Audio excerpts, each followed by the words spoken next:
Hello, everyone. Hello. Hi, I'm Bri. And I'm Glenn. And we're here on the musical QuaranStream. Yes. And we're going to talk about Bonnie and Clyde, Yes. Frank Wildhorn musical today. Mm-hmm. But before we get started, we're going to talk a little bit about some things that have been going on that we're doing during quarantine. And now that I think I've been under a house arrest, speaking of Bonnie and Clyde, Yes. For about a month now, and Glenn's going on about 2 months. Yeah. We like to do stuff to kind of keep our minds active and busy, and we try to find theater stuff going on. We've been enjoying watching the National Theater and the Folger Theater and a bunch of things that have kind of come up on that. There's also a lot of friends' kids that are doing virtual productions, and Glenn has still been submitting to the Quarantine Bake Off, which has had another round, which is exciting. So trying to find writing opportunities, and Ginny is checking in the chat room to let us know she's taking her break from her 10K writing day. So see, speaking about being productive, that's great. So thank you for joining us. All right, always wonderful to see you out there. Yep. And and I also took like a 1-week portrait class. That was cool. Yeah. Really cool. So shared some of that on my Twitter and everything. And I have some products I get to share with everybody because I can't just sit still. So I made this blanket, which is from a lovely kit. It's one of those chunky finger knitting blankets from a local company here, Picasso Swig, which is one of like the wine and paint type of shops, but they've made everything kits, and so I actually bought 2 and made this because I needed a bigger blanket. I was not going to be satisfied with a lap blanket, so they were great, and they've been kind of having hand delivery, which has been great. Not something that I've made, but you've been making sourdough starter, yes. and we're about to the point that it can actually start up a loaf of bread, so we're excited about that. And we discovered our local Great Harvest company. They sell flour and yeast and sugar and bread and all that stuff. And so we went there yesterday, and they were very nice and gave us some extra granola for shopping with them. And so I think like we found a lot of happiness in a lot of local companies. Although I'll be honest, it's a bit more expensive. And I think if we didn't have the stimulus checks coming, we would not be able to move in a couple weeks and kind of contribute locally the way that we would have liked. But, you know, it sometimes you luck out. And so it's been really nice being able to support local artists and local companies and kind of our neighbors and enjoy that. I've also made a really lovely little, I don't have a baby, but this is a little baby blanket. I thought it was cute because it's a kitty. It's a little, little soft blanket. Yes. And I made a little kit where this is my unicorn mug cozy. Lola's here checking it out. Huh? Yes. Hi, Lola. And then I ordered some soap pouring kits where you get to like make your own soaps. I have these little soaps, and I think this might be part of our package that kind of comes out with our t-shirts. So don't forget about our contest. Talk about what do you think turkey lurkey time is. And I'll include, this is a little lemon honey soap with some activated charcoal, which is why it's black. And then this is some orange blossom soap with some citrus peel in there, so it's exfoliating. And we've been using them for the past couple weeks, and so we figured as a nice little bonus, since I now have a ton of these, we're going to donate a lot of it to homeless shelters when we're kind of able to go out and maybe try to see who can kind of pick it up. But we'll send you a couple bars of soap in with your t-shirt if you win. Yeah, not the specific bars we have been using. Unused bars of soap. Fresh bars of soap. Yes. It's not that kind of channel. No. And Bristol is checking in with us too. Hi. Nice to see you guys out there. Hello. And just to be perfectly clear, because we encourage everyone to do the social distancing and everything, the yarn from Picasso Swig was left on our doorstep. It was like a contact-free delivery. Yep. And the picking up bread from Great Harvest, they set that outside on a table so we can do curbside pickup with that. Yeah.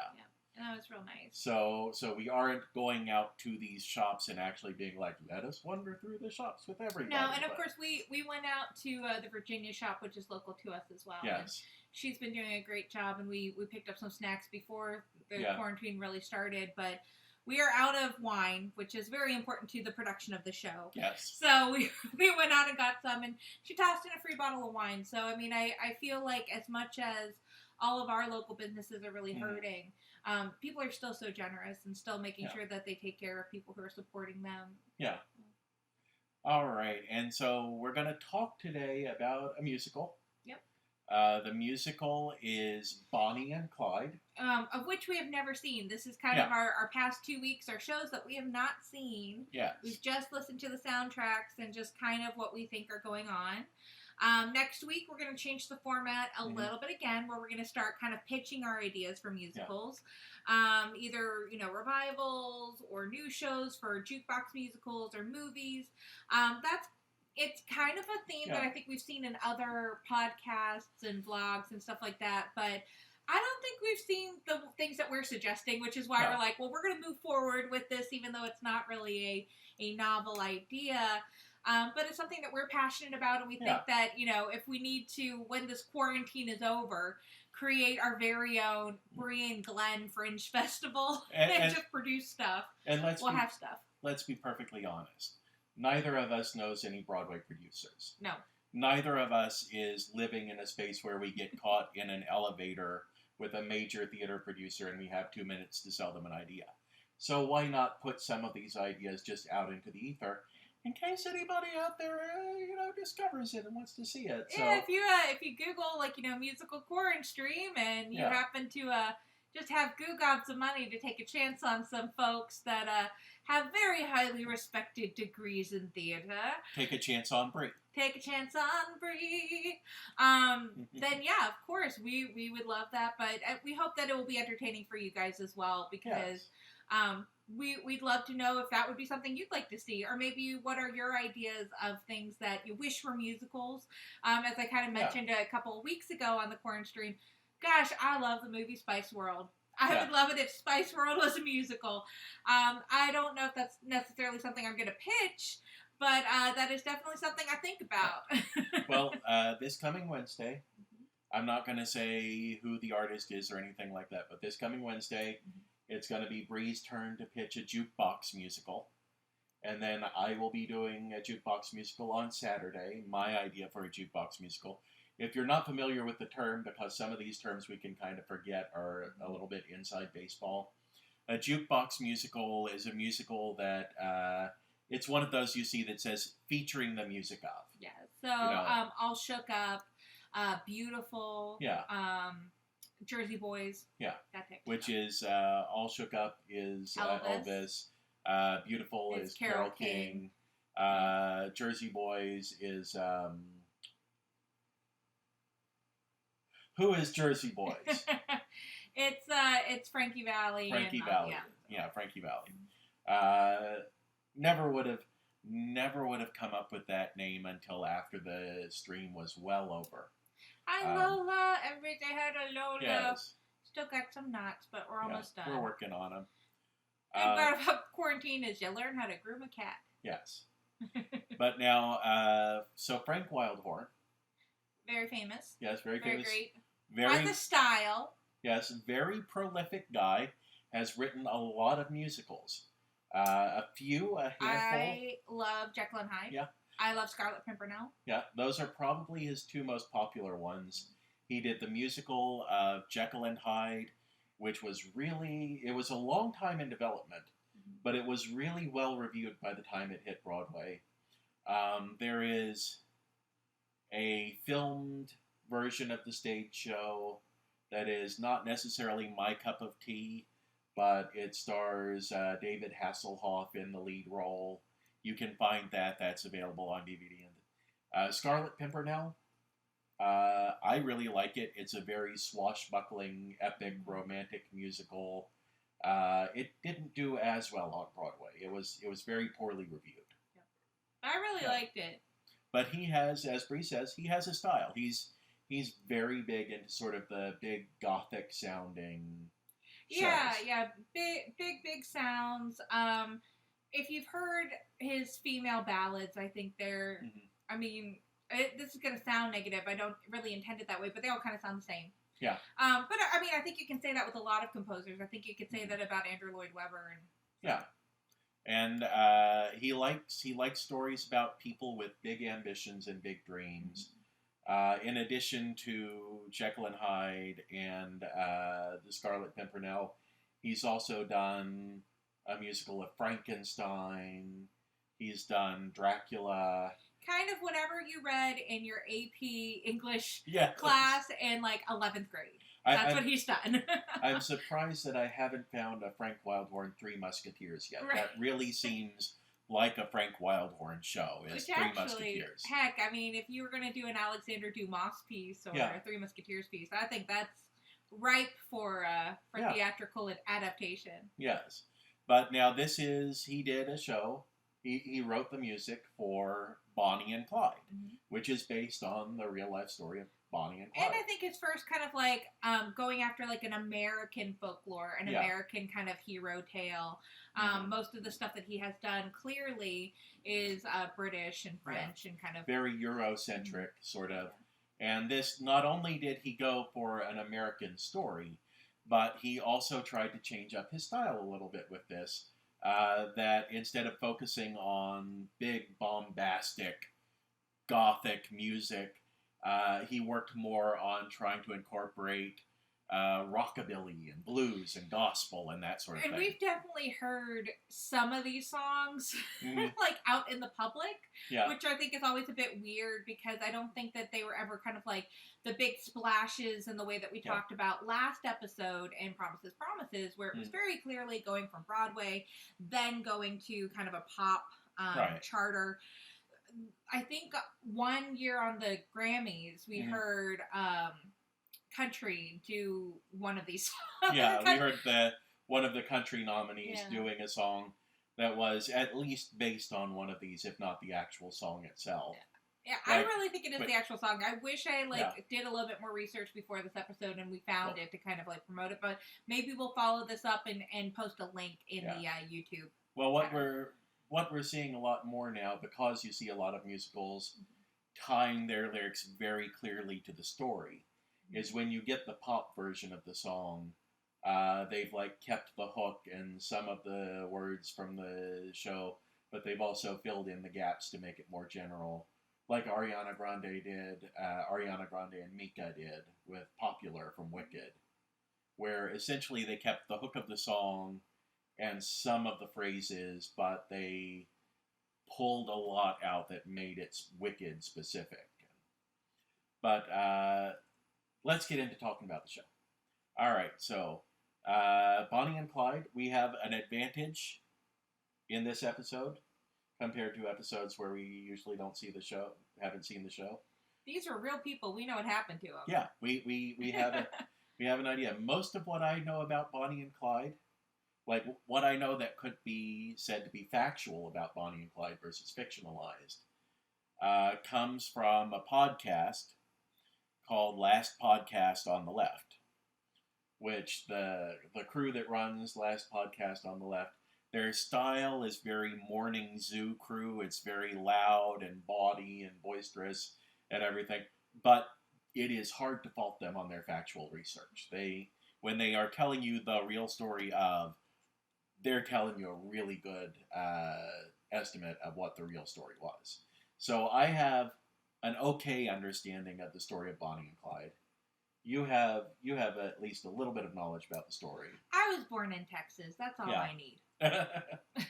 She's a Texan. It works. All right, so we start off. We have first track of the soundtrack. I don't think there's much going on stage here. It's not the overture. It's prologue. Yeah. I mean, about the only thing that I know about the show is I don't know why I missed it, because when listening to it, it's very catchy, and I think that there's a lot of great songs in here. I knew that Laura Onus and Jeremy Jordan starred, and I know that it gained a lot of traction on young teenage Tumblrs because Jeremy Jordan sings a song in a bathtub. Yeah. And that's about all I know about this show. But everything's really catchy. Everything's real upbeat. It reminded me a lot of a little bit of Big River, a little bit of other Frank Wildhorn's work. Yeah. I mean, especially towards the end, I think that listening through it, there was a lot of diversity, more so in the beginning. And you told me kind of at the end on the soundtrack, there was a bonus track or so, which might be why I kind of like muddled a lot together. But but no, I was like, I was really kind of surprised that we haven't seen this and that we haven't kind of had more of an in-depth knowledge to it. Do you know when it was released? Let me see here if we've got the year on this. The premiere was in La Jolla, California in November of 2009. It did have a Broadway run in 2011, but it wasn't successful on Broadway. Reviews on it were pretty sour, and it only lasted 4 weeks at the theater. So, but it's, you know, the music is not, I have a hard time faulting the music. The music works for me. Yeah, I mean, it's not, to be honest, I know that you mentioned that Frank Wildhorn was really trying to get away from his gothic kind of classic literature style, but it's still there. Yeah. You know, there might be a few more twangs, but it's not like he threw the baby out with bathwater. It's very, very Wildhorn. Yeah, well, there was one song in particular, we got to the end of it, and I was like, oh, and suddenly the Phantom of the Opera is here. Because it went from a very, like, rockabilly minor key song into suddenly, like, that big crashing, weird chords sort of ending sort of thing. But anyway, prologue is only 27 seconds long. And this is part of Frank Wildhorn's style, I would say. He really likes to have not an overture, not a big, long piece for the orchestra to play, but he likes to have these, I guess you would call them musical stings, that are designed to sort of give you just a flavor of the environment in which you're going to be seeing this. And in this case, it's not a big dramatic sting. It's actually kind of like sounds a little bit like an old single, I would say, like an old 45 record or something like that. Well, one of the things that I found kind of most interesting, since I think we kind of talked about the prologue enough, is moving forward is you get baby Bonnie and Clyde.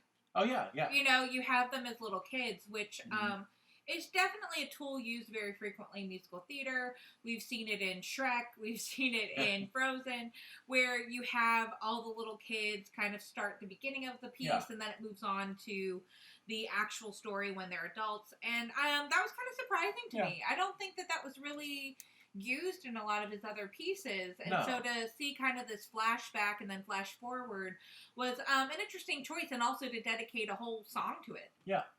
Which the song is Picture Show.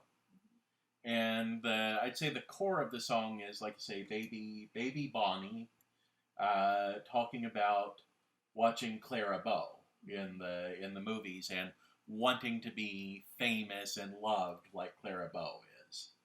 And also you have baby Clyde talking about how much he wants to be Al Capone. So you get the image told through their younger lives and everything like that of what each of them genuinely wanted out of life, which is pretty accurate to the real story, that Clyde wanted to be the big gangster and Bonnie wanted to be a celebrity. And I think it kind of also hints at the era that we're experiencing. You know, this is the Great Depression, so it's not, I would say, in terms of kind of today, where somebody would say, I want to be a YouTube star, and gets a camera or a phone and puts something together and, you know, tries to kind of make it. I think this is really like there's a longing to the music to really say, like, you know, this is kind of like, if I want to have one big shot at something, this is what I need to do, because otherwise I'm going to die in this town. You know, I mean, I think that there is... Frank Wildhorn has done a great job at portraying the desperation of growing up and living in the Great Depression. Yeah, and that continues into This World Will Remember Me, which is still, I would say that this is still before Bonnie and Clyde have met. It's a duet between Bonnie and Clyde, but it's still them in their young adult lives talking about what they want out of life. And in both of their cases, you know, for different reasons, but in both of their cases, they want to be someone that people remember. You know, they want to make a mark on the world. And then we have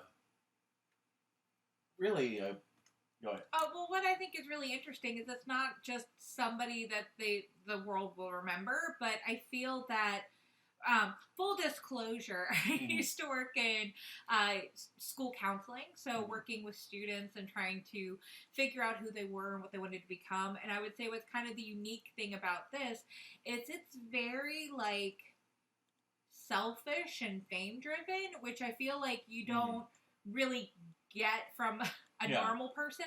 I think if you're a normal human being, like 99.99% of the kids that I would kind of coach through career counseling and stuff, I want to do something to help the world. Right. I have these gifts and I need to contribute it. It's very socially thinking. So I think that what already makes them kind of compelling is I just want to be famous because I want to. Yeah. And it is, people act like the concept of fame for fame's sake is a modern invention. But fame has been a big part of the American dream for a long time. And to the point that for a very long time, there have been Americans and people in American society who just wanted fame for fame's sake. And I think that they also allude to, like, Bonnie couldn't have new clothes, and as a movie star, she'd get to keep her clothes after wrapping on the picture, and Clyde never had a car, and he really wants a car. So I think that there are some trappings of wealth and trappings of, a certain level of American dream aspirationalism, but they really are they just have this drive for fame, and that's a thread that kind of goes throughout the whole show. Yeah. And now we move from this into You're Going Back to Jail. Now, I believe this historically lines up with Bonnie's parents. Yeah. So this is Bonnie's mother and Bonnie's father. And the story was that Bonnie's father was one of these guys who was in and out of jail constantly. And in this particular instance, he's broken out of jail. He's not supposed to be released. So he breaks out of jail, he comes home, and as soon as he's home, his wife is like, tomorrow morning you're going to go down to the sheriff's office and you're going to turn yourself in. Because we're not having this. We're not going to have you living here under this roof with us and endangering us. And also, I think, and they mentioned this in the song, but historically there was a thing, Bonnie's mother always felt like her father was safer in jail. Like she didn't have to worry about what was happening to her husband if she knew he was in jail.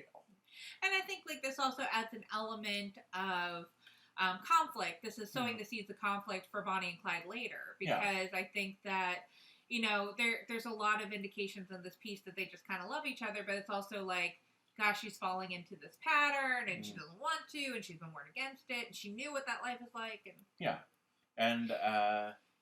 And also we get to see a little bit of sort of, I want to say the culture in the area among the people whose relatives are going to jail a lot. That it isn't just Bonnie's mother saying to him, you've got to go turn yourself in. She's got a whole group of friends who are all explaining like, oh no, yeah, my husband's in jail and that's made our lives so much easier.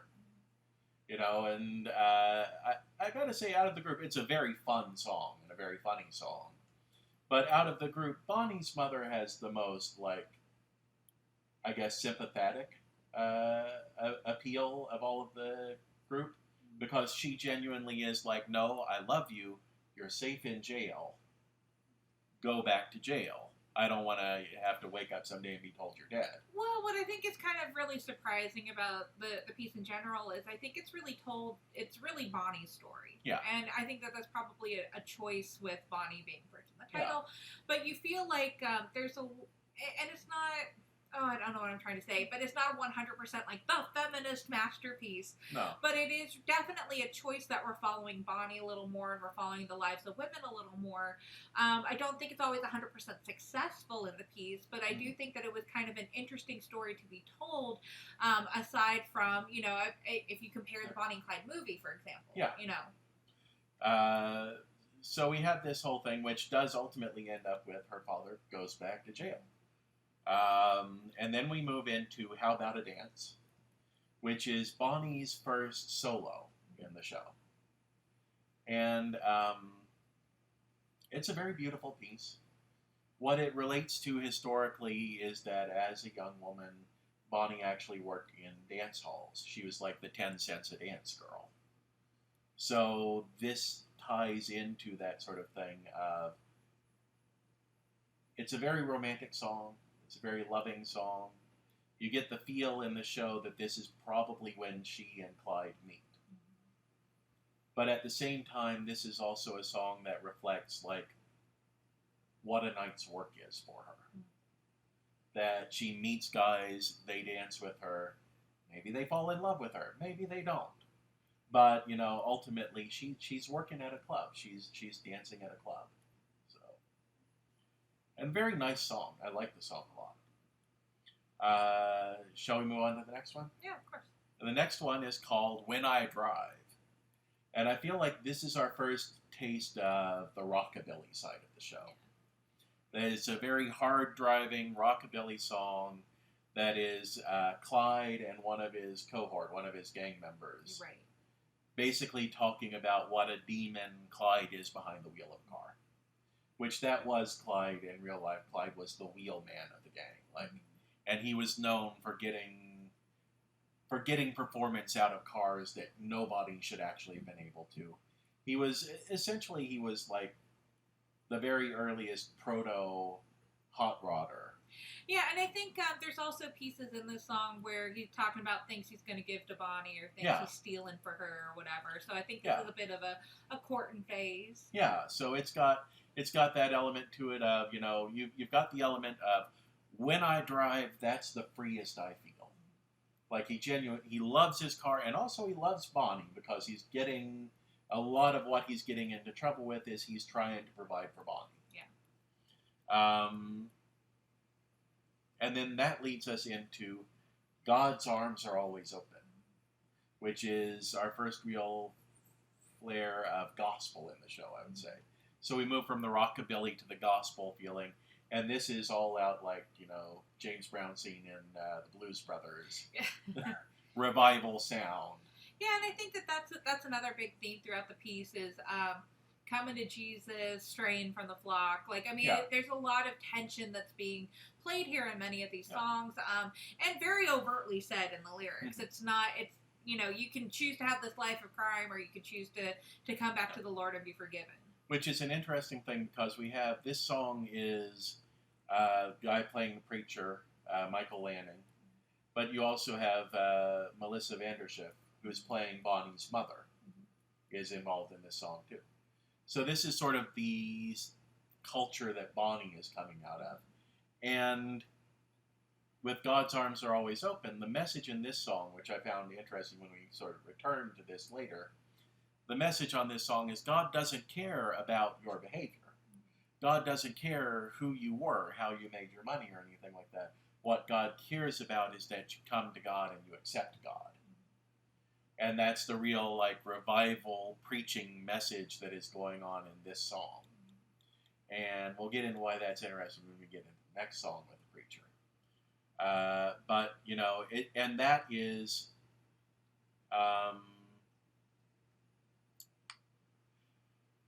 is juxtaposed with, during the song, we hear Clyde attempting to steal a car. It's very nice moments of kind of like laughter in there and everything, of like, you know, all right, put your keys on the seat and back away from the car. Is that leather? This is a nice car, you know, sort of thing. That you can tell it's Clyde being a car nut at the same time that he's trying to steal the car, and him being arrested by the police. Which, again, real thing that happened. Clyde was arrested for stealing a car shortly after he met Bonnie. So we get that nice juxtaposition of the big revival sound and Clyde's life coming to a screeching halt. And then we get into the next track, which is Raise a Little Hell. Which is the song that I think is on country music radio. Mm-hmm. If you know, I I'm sorry, I grew up in Texas in the 90s, and Garth Brooks was really big, and you just couldn't escape it, and so I kind of swore off country music radio since then. Nothing personal to Garth Brooks. It seems like he's a very nice man and donating a lot of money to COVID relief efforts with his wife, Trisha Yearwood, but if you think that this song is on country radio, and you can tell us in the comments, I would love to know if it is number one, and two, who sings it, because I swear I've heard it before. Yes, and there's two versions of it in the show. This is the first version. And this version is Clyde, for all of his raising hell around town and everything, has been sentenced to 16 years of jail. And earlier on, when we heard the baby Bonnie and Clyde, we got a little taste of Clyde has already been to jail. Like, he has already been in jail. And in real life, this was a moment of when he was sentenced to the 16 years. Clyde did not want to go back to jail. He would rather have died than go back to jail. And so this song is basically about, is he going to find some way that he can either get out or die so he doesn't have to go back to jail? Well, and, it comes after that big revival number, right? And one of the major lyrics is, we'll never get to heaven, so we might as well raise a little hell. Yeah. So, I mean, like I said, these are very overt themes. It's not like these are anything that are hidden under the surface, and you can make this interpretation like, I think Frank Wildhorn is really making a conscious decision that this is going to be the conflict of his piece in many, but there's like several conflicts, which is also very weird. So there's this religious aspect. There's, of course, like Bonnie and Clyde's own goals of fame. And then, of course, there's a love triangle going on for Bonnie. So. Which at the moment listening to the soundtrack, I realized what the love triangle was. It blew my mind, and I was just like, oh, no. But, okay, but you have, so Raise a Little Hell, and then historically, and I feel like this ties us into the next song as well, this is the moment where the duo of Bonnie and Clyde really begins as a legend. Because they'd already met, they already had a romance going and everything. Bonnie knew Clyde didn't want to go back to jail. So Bonnie actually actively participated in the jailbreak to get Clyde out before he could be sent to a prison. And that's referenced in the opening of the next song, which is This World Will Remember Us. That Clyde talks about suddenly this woman rescued him, broke him out with his own gun. Like she held his own gun in order to break him out of jail. And this is, in the historical and all the different stories that have been written about them, this is really the moment that, like, cements they are a duo. Is that Bonnie, who never had a criminal record of her own before, was willing to pick up the gun and go in and be like, no, I'm breaking him out. Yeah. And this song is kind of, it's a duet between the two of them. And I feel like this is really them recognizing, like, hey, we're a duo now. Like, she's already been feeling we're a duo, but this is him being like, oh, hey, we're going to do this between the two of us. Like, we've always wanted this between us. Now, this is the direction we're going. All right, and then we come into Made in America, which is the return of the preacher character. Basically saying, like, this could only happen here, right? Yeah. But at the same time, and this is where I said I find it interesting with the earlier one, with God's Arms Are Always Open. God's Arms Are Always Open is this big song about, God doesn't care who you are. God doesn't care what you did. God just wants you in here. Made in America has a bit of cynicism to it. Oh, yeah, a bit. Yeah, because in the very beginning of the song, it's basically him saying, it doesn't matter how much money you have, you can't buy your soul back. You can't buy your way into heaven, which, okay. But then essentially, it sounds like he's criticizing Clyde for the life he lives. And one of the things that he says is, basically, when you're living in a shack, and you don't have 2 cents to rub together, and your home is next to an open sewer, that's when you're going to come to God. So there's almost a thing in there of why are you out there chasing down this wealth and fame and everything? You should be happy with what everybody else has around you. Oh, by the way, that's the thing that gets people into my church, is abject poverty. Yeah, and I mean, there's also like a piece later where, Clyde actually has like a shot back saying like, no, it's not the poor or the meek that will inherit the earth. Yeah. Blah, blah, blah. So, like I said, it's very strange to me that there is so much direct conflict. I mean, maybe I should not have been surprised. After all, it is Bonnie and Clyde, right? Yeah. But there are so many stories that if you just picked one, I think it would have been great. But there's 3 or 4 kind of running a race here, and you kind of have to keep remembering all of them and kind of following through on each of them. And I think that that's kind of what happens is real life is messy, and so kind of real life stories get a bit messier.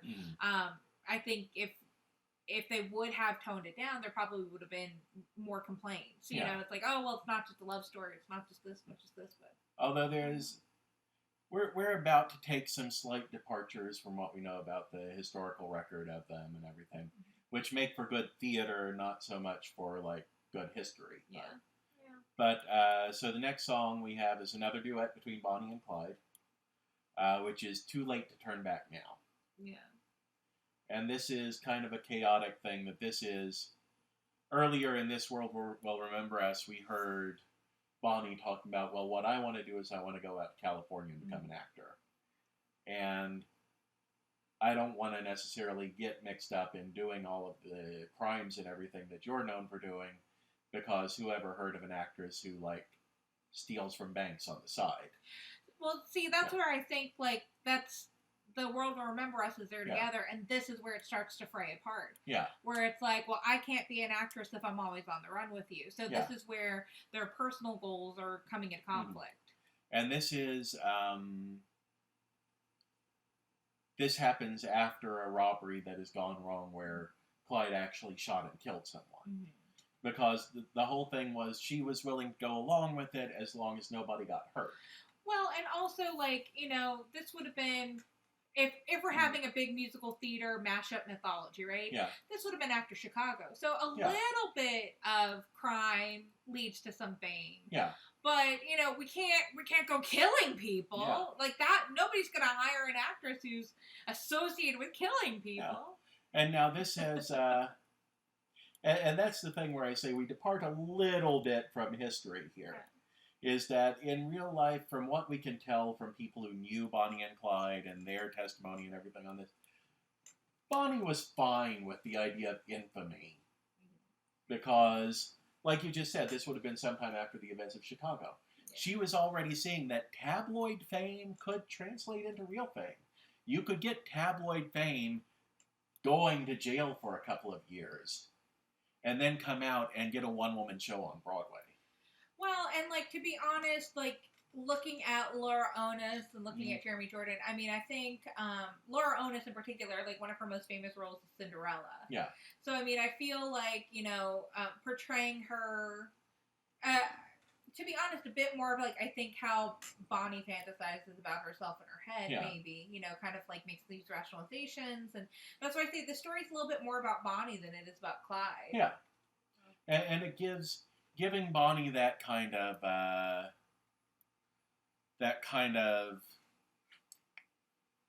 giving her that extra conflict. Well, I really wanted to be a star. What am I going to do now? Gives the actress and the character a little bit more to chew on.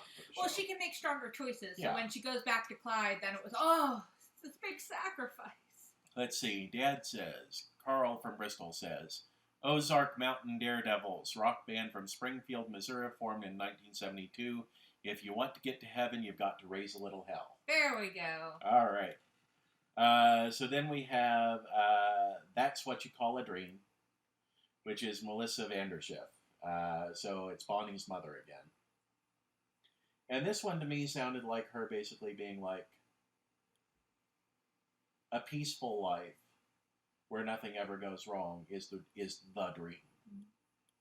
And you can wish that for someone, but you can't be shocked when that doesn't happen. So it's her basically being like, this is never the life I wanted for my daughter, but you never get to actually pick. Well, let's pick this up just a little bit. Yeah, We're pick it getting up a into little 40 bit. minutes. So what was good enough for you? That's again Bonnie and Clyde, and it's Clyde basically saying what was good enough for his father, which his father was a farmer who lost everything in the Dust Bowl. You know, he's like, I never wanted my dad's life. I never wanted working hard to pay off the bank day after day. I wanted to be able to take a gun and make my life with a gun. And you have Bonnie saying, you know, what was good enough for her mother was never what she wanted out of life. She didn't want a life of just being a mother, just sitting around the house and everything like that. Yeah, and this is where I think things are like, for me, I think the second half goes a lot more to a lull. Yeah. I can't tell where the act split up. So if you know, let us know where the act split up on the soundtrack.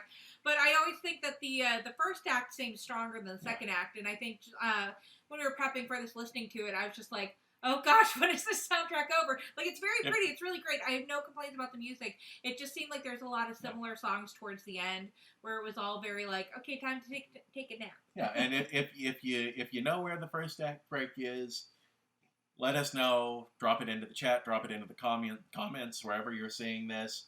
I will say my guess is that track 11, This World Will Remember Us. That sounds to me like finale of the first act, and Made in America is coming back into the second act. That's my guess. All right, so then we get into Bonnie, which is Clyde's solo song about how every minute of the day he's basically thinking about Bonnie. Bonnie has become his entire life. And maybe, like, the story is actually making these all a little bit diverse, but it does seem like there's an awful lot of, like, love songs. Oh, yeah. Like, I'm thinking about Clyde, I'm thinking about Bonnie, I'm thinking about our future.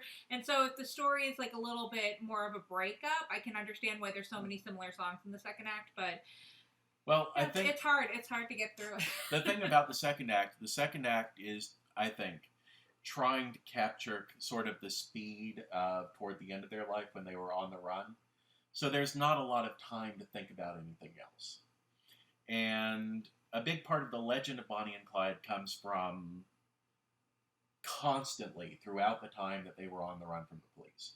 There were times that either of them could have gotten away scot-free if they'd been willing to leave the other one behind. And they never did.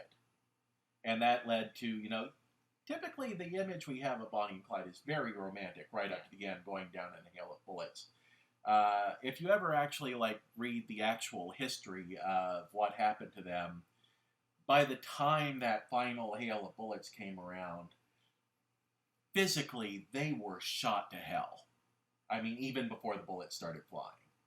Bonnie, by the end of her life, had for more than a week not been able to walk because her legs had healed up badly from an injury she sustained in an escape.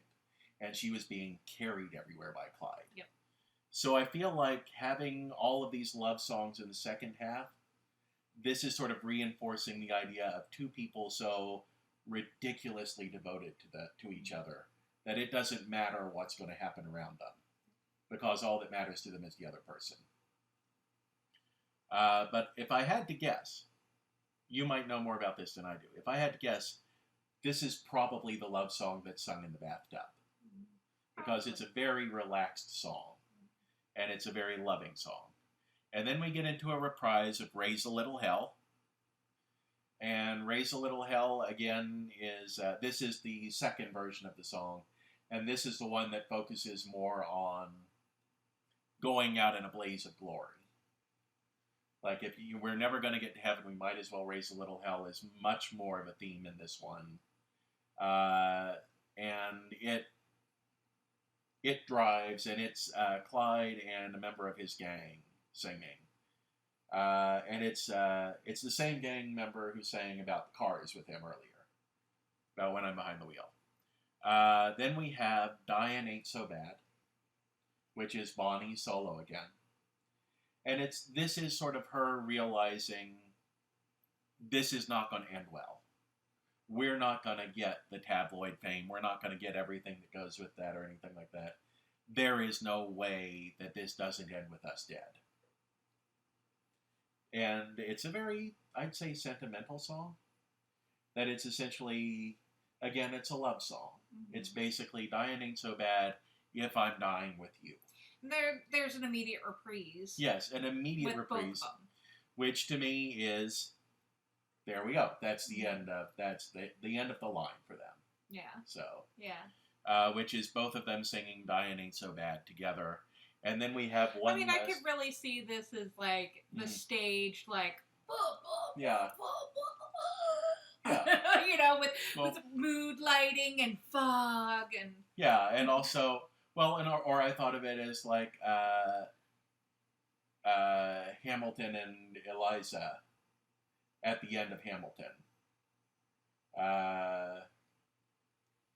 Singing Through the Veil. Yeah. Yeah. See, I was thinking of more of the dual part, but. Yeah. But, you know, that you were thinking hail of bullets going on and all that, like. Yeah, you know, bullets are really expensive. It's hard to, like, for 8 shows a week. Yeah. Oh, yeah. You can't do it. Like, and actors. And I was thinking all the way through on the other side of that. Like, we're both dead now. Hey, let's have another song.